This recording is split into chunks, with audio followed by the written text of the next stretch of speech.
Sundar Singh and a companion were traveling through mountain pass high in the Himalayan mountains.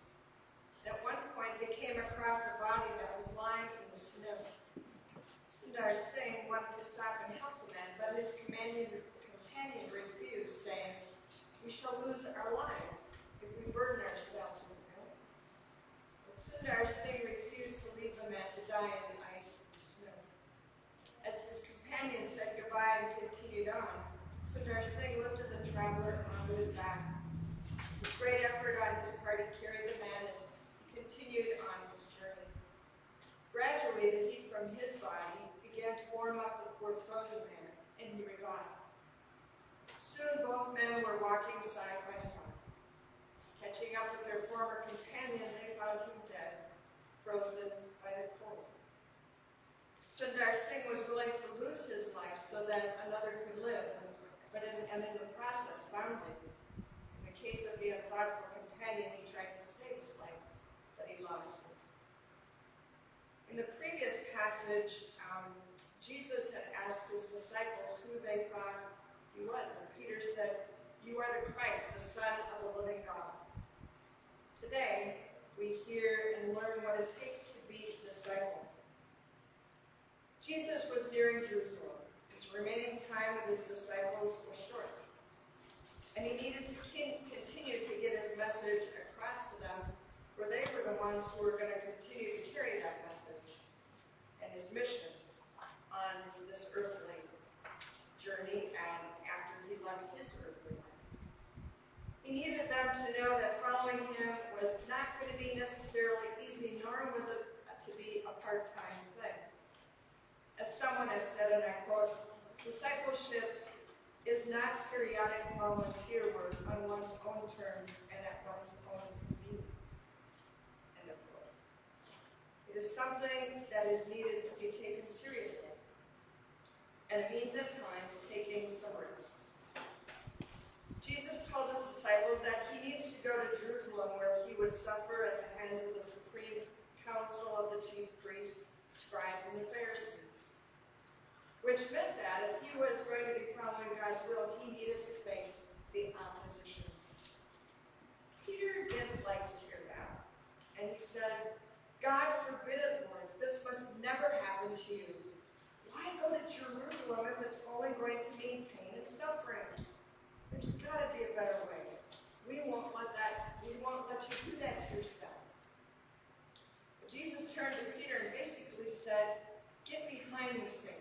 You're nothing but a stumbling block. You've got your priorities in the wrong place.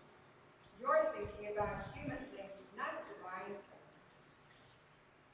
And then he turned to his disciples and spoke some very challenging words. Jesus said, "If anyone would be my disciple, let them deny themselves and take up their cross and follow me." In other words, one must be willing to take some risk in loving and serving others. Those words of Peter are reminiscent of Jesus' words when he was tempted by the devil in the wilderness to save his life by focusing on human things and using his authority as God's son for his own purpose instead of on the things of God. Pastor Audrey West writes in this comparison, and I quote, "Jesus refused.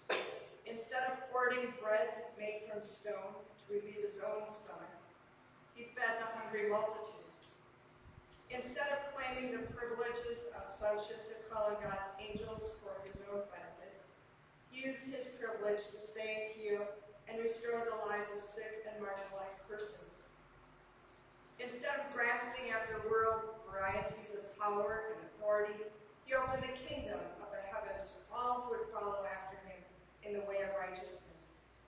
He showed the falsehoods of the world's measures of authority, and along the way he revealed what it looks like to serve in the ways of God." End of the quote. God's call to us is not about plotting how we can succeed by the world's standards. Instead, disciples are called to show compassion and humbly reach out to help anyone who's in need. That's how we live out that greatest commandment of love. There are so many attempts these days to take God out of everything.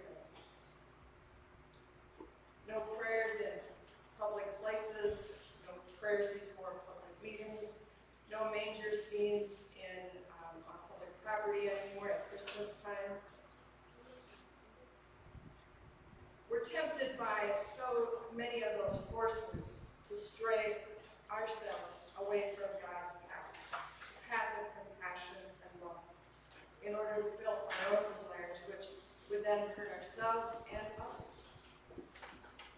We as Christians are pressured these days to deny God by believing news that incites hate and anger, discrimination of all kinds, bullying, and focusing on power and greed, all for oneself, no matter how it's obtained, not caring about anyone else and hurting in the process. And I just quoted or shared one of those examples. There are too many people who view the Bible as ammunition to prove their point, instead of using it as a spiritual guide to follow God's ways of love. We're tempted to take the easy way out of discipleship. There once was a church billboard announcing, and I quote, "The Light Church with 24% fewer commitments, 10-minute sermons, 45-minute worship services, and only 8 commandments. Everything you wanted in a church and less." Hopefully that's not true for all churches. Jesus was committed to building the church, and he needed people to follow him so that his work in healing a broken world would continue after his death. Thankfully, many of Jesus' followers have been willing to pay that price, but we need more of them. Where are we in all of this? Are we willing to deny ourselves in order to help another? What self-denial does not mean is to be a doormat and stay in a victim role in an abusive relationship. Nor does it mean denying oneself of the joys and blessings and responsibilities of life. What it does mean is what was read in the Romans 12 passage, which is entitled Love in Action. By Jesus' example in word and deed, we are shown and taught that peace and love are the language we speak with everyone. Instead of seeing the world as evil and hopeless, we're called to carry God's peace in our interactions with others. How? We can ask God to guide us to recognize what is evil and destructive, turn away from it instead hold on to that which is loving and good.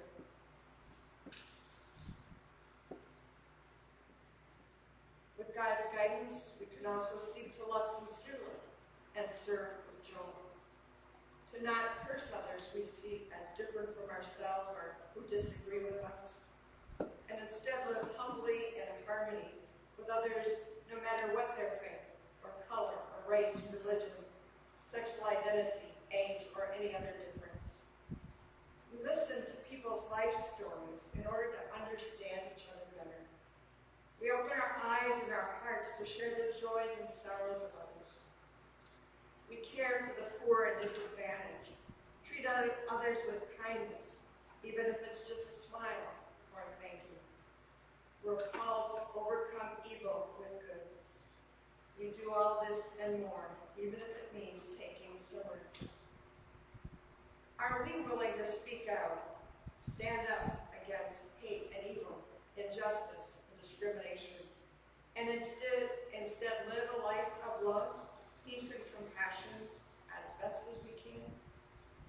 Are we willing to take some risks and pay the price of being turned away when we maybe go knocking on doors to give someone a flyer?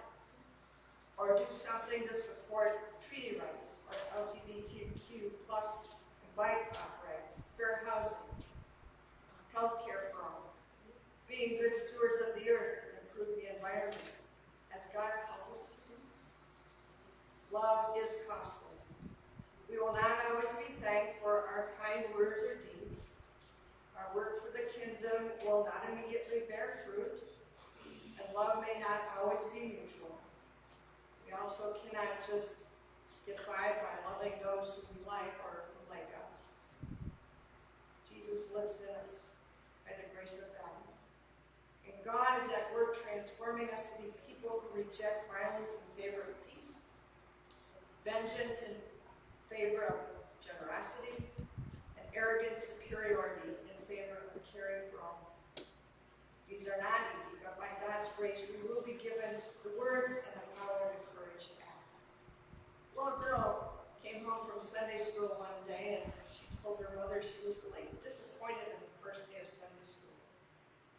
The little girl said, Jesus told us to go into the world and make disciples of all nations, but we just sat at our table. One of my favorite stories is about in Germany there was a beautiful statue of Jesus with his hands extended. During World War II, a bomb fell close to the statue which blew the arms up. And after the war was over, the villagers were going through, sifting through the rubble to find arms and hands. But they couldn't find the hands. They were just so discouraged, and they began to argue, and they kept saying, well, you can't have a statue without Jesus' hands. Well, a woman who was standing by heard this discussion, and I'm going to change to her quote to be inclusive. She was inspired so much by the statue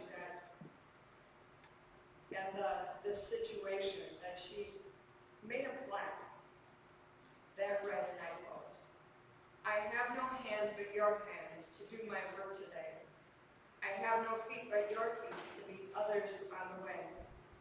I have no tongue but your tongue to tell others how I died. I have no help but your help to lead them to myself. We, all of us, are Jesus' hands, feet, and voice, the lost and hurting road, right where we live. What are we as individuals and as a church doing to show people near us and in the world the love of God? Jesus calls us to follow him, to be co-creators with God, agents of God's reign. We've been called to be reconciled with Christ to a broken and dying world. We cannot settle for anything less than giving our best to the world, a world for which Christ was willing to die. So as we go from here today, I leave us all with two questions. Number one, what am I, or what are we as a church, doing to help others to better their lives? And number two, is the world a better place because we, have been here? Those who want to save their life will lose it. And those who will lose their life for Jesus' sake will find it. The choice is ours. The gift is his. Which will we choose? Let us join in singing number 490, Sister Like